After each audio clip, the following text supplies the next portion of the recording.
جس میں ان کی زندگی بستی تھی، جن میں ان کی محبت سانسیں لے رہی تھی۔ وہی اوراق جو اذیت سے رنگے تھے، شکست سے خون آلودہ تھے، انہوں نے کچھ نہیں چھپایا تھا، ایک ایک پتا روز روشن کی طرح بیٹے پر عیاں کر دیا تھا۔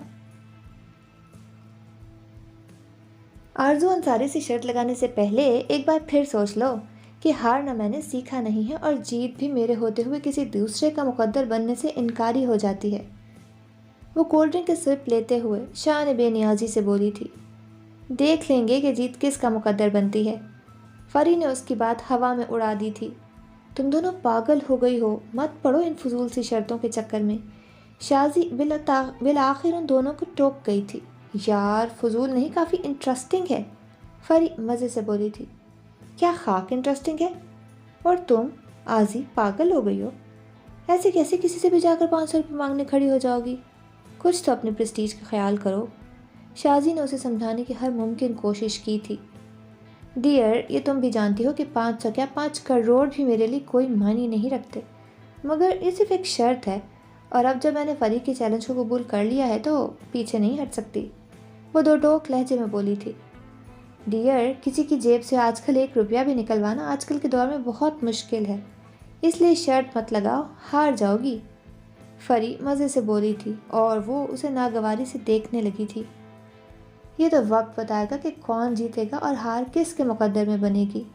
فی الحال تو یہ بتاؤ کہ جیتنے والے کو ملے گا کیا؟ ان دونوں کو شرط پر ڈٹے دیکھ کر شازی نے بھی انٹرسٹ لیا تھا۔ میں جیت گئی تو تم پورے 8 دن دانش سے بات نہیں کرو گی۔ آرزو نے اس کی دکھتی رگ پر ہاتھ رکھ دیا تھا۔ واٹ ربش، میں 1 گھنٹے دانش سے بات نہ کروں تو میری جان نکلنے لگتی ہے، 8 دن بات نہ کی تو مر جاؤں گی، اس نے آرزو کو ناگواری سے دیکھتے ہوئے جذباتی لہجے میں کہا تھا۔ تمہیں ڈر ہے کہ ہار جاؤ گی تو گیو اپ کر دو۔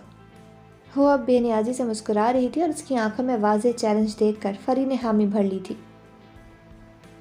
اگر تم ہار گئی تو تم پورے 1 مہینے تک ذیشان سے نہ ملو گی اور نہ ہی بات کرو گی۔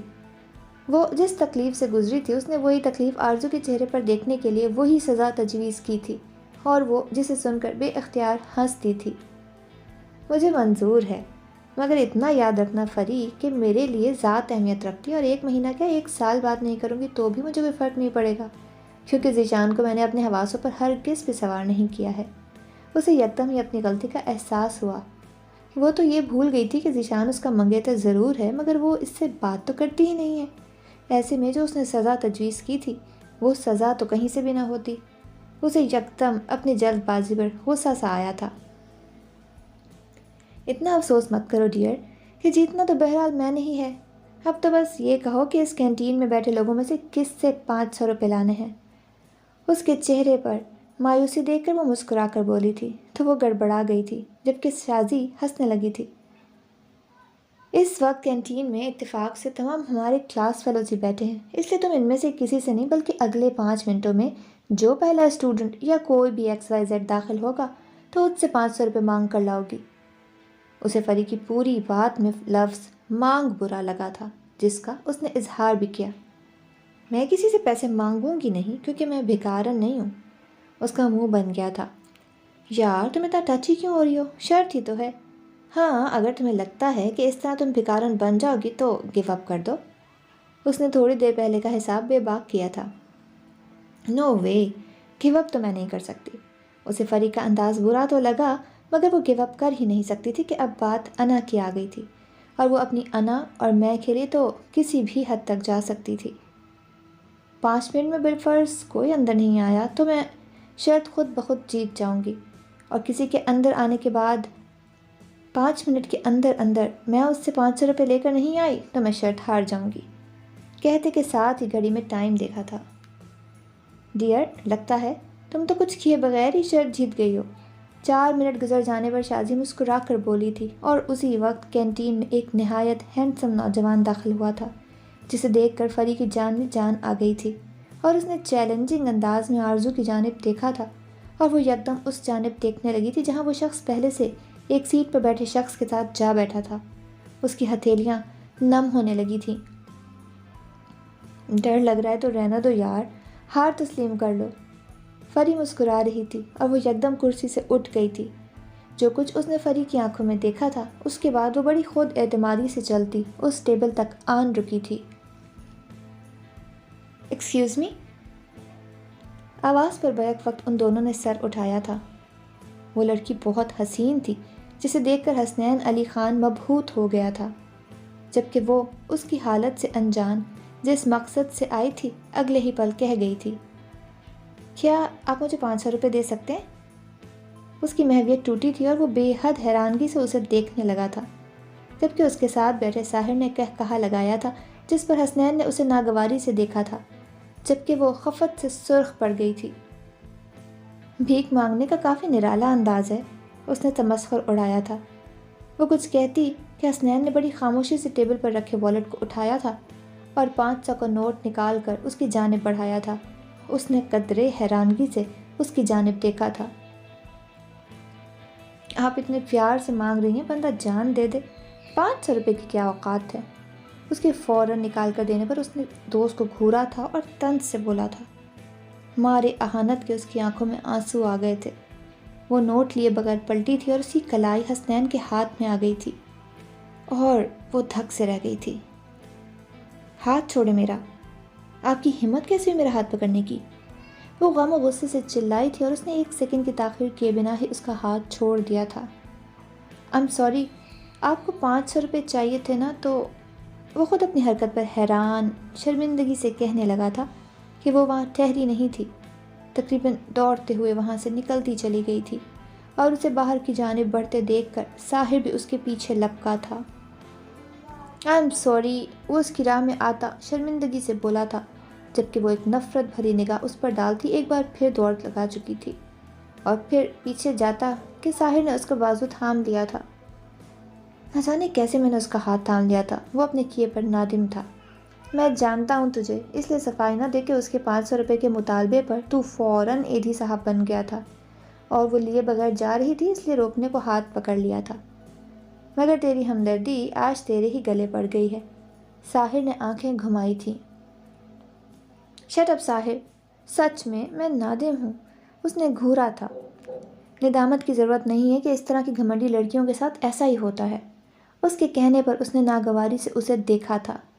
گھورو مت کہ وہ کوئی ضرورت مند نہ تھی، اس نے اپنی دوست سے شرط لگائی تھی اور اس طرح تو ہوتا ہے اس طرح کے کاموں میں۔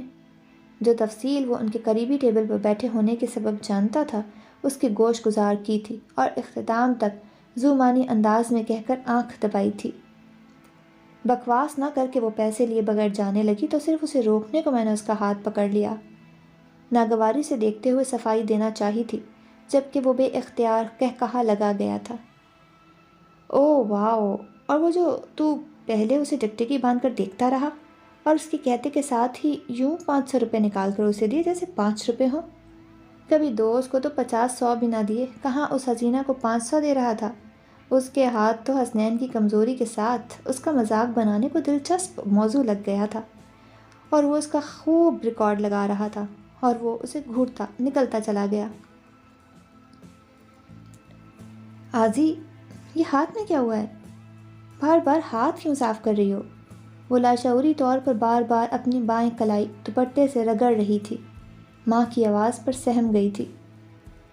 کچھ نہیں مما، کچھ بھی تو نہیں۔ اس نے گھبرا کر ہاتھ پشت پر کر لیا تھا، جبکہ وہ پریشان ہو گئی تھیں۔ آج جب تم جونی سے گھر آئی تھی تو تمہارا چہرہ رویا رویا لگ رہا تھا، کہیں ہاتھ میں چوٹ تو نہیں لگ گئی؟ وہ اس تک آئی تھی۔ نہیں ماما، چوٹ تو نہیں لگی، وہ ہاتھ دکھانے کو کہہ رہی تھیں اور وہ ہاتھ پشت پر کے منمنائی تھی۔ کہہ رہی ہوں دکھاؤ مجھے تو دکھا بیٹا، تم تو ہو ہی لاپرواہ، دھیان ہی کب رکھتے ہو؟ اس کی نا کے باوجود ہاتھ تھاما تھا۔ اس کی کلائی بے حد سرخ ہو رہی تھی۔ ہوا کیا ہے؟ اتنا سرخ کیوں ہو رہا ہے تمہارا ہاتھ؟ کسی کیڑے نے تو نہیں کاٹا؟ وہ اس کے ہاتھ کا جائزہ لیتے ہوئے فکر مندی سے بولی تھی اور وہ ماں سے لپٹ کر بری طرح رونے لگی تھی۔ اس کے کمرے میں داخل ہوتی زینب بھی اسے یوں روتے دیکھ کر متفکر ہو گئی تھی اور وہ ماں کے حصار سے نکل کر دادی سے آ لپٹی تھی۔ دادو کی جان کو کیا ہو گیا ہے؟ دادو نے تو سوچا تھا دادو کی آزی دادو کو دیکھ کر بہت خوش ہوگی، مگر آزی تو بس روئے جا رہی ہے۔ انہوں نے اس کے رونے پر متفکر ہوتے ہوئے اسے دلاسا دینے کو ہلکے پھلکے انداز میں کہا تھا، دادو اس نے سسکتے ہوئے تمام تر تفصیل ان کے گوش گزار کر دی تھی۔ آزی، تم اتنی فضول حرکت کیسے کر سکتی ہو؟ آخر کیا سوچ کر تم نے شرط لگائی؟ دیکھ لیا نا، برے کا انجام بھلائی نہیں ہوتا۔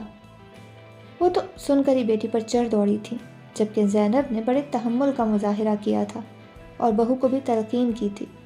اماں، آپ یہ تو سوچیں کہ اس لڑکے نے آزی کا ہاتھ پکڑ لیا، اگر اصفہان کو اس کی بھنک بھی پڑ گئی تو اسے جان سے مار دیں گے۔ وہ مدہم ضرور پڑی تھی مگر خوف ان کے چہرے سے عیاں تھا۔ بہو، آپ کمرے میں جائیے، آزی کو ہم سمجھا دیں گے، یہ آئندہ خیال رکھیں گی۔ وہ نہایت نرمی سے بولی تھی اور وہ بیٹی کو غصہ و ناپسندیدگی سے دیکھتی اس کے کمرے سے نکل گئی تھی۔ میں بہت شرمندہ ہوں دادو، میں نے تو بس مذاق مذاق میں فری کی شرط مان لی تھی، مجھے اندازہ ہی نہیں تھا کہ ایسا بھی کچھ ہو سکتا ہے۔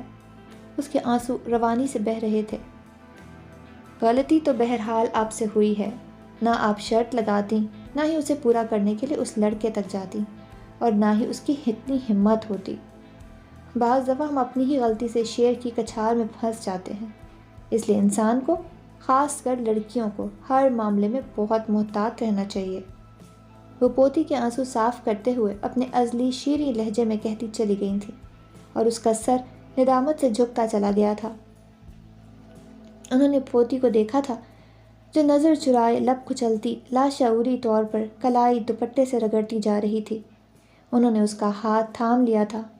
اس نے بے اختیار دادی کی جانب دیکھا تھا جو یکدم مشفق انداز میں مسکرا دی تھی۔ ہمیں امید ہے کہ آپ کی ندامت آئندہ آپ کو کچھ بھی غلط کرنے سے روکنے کا سبب بنے گی۔ انہوں نے نہایت نرمی سے رگڑ رگڑ کر سرخ کرنے والی کلائی پر ہاتھ پھیرا تھا۔ اسے اس سرد لمس کی شدت یکدم کم ہوتی محسوس ہوئی تھی۔ اس نے دادی سے وعدہ کر لیا تھا، یہ جانے بغیر کہ چھوٹی سی بات پر اتنا مضطرب ہو جانے والی آرزو زندگی میں بہت بڑا فیصلہ کسی انجام و سزا کے تعین کے بنا ہی کرنے جا رہی ہے۔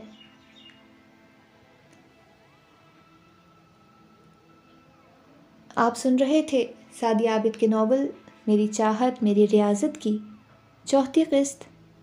5ویں قسط کے ساتھ انشاءاللہ بہت جلد حاضر ہوں گے۔ اللہ نگہبان۔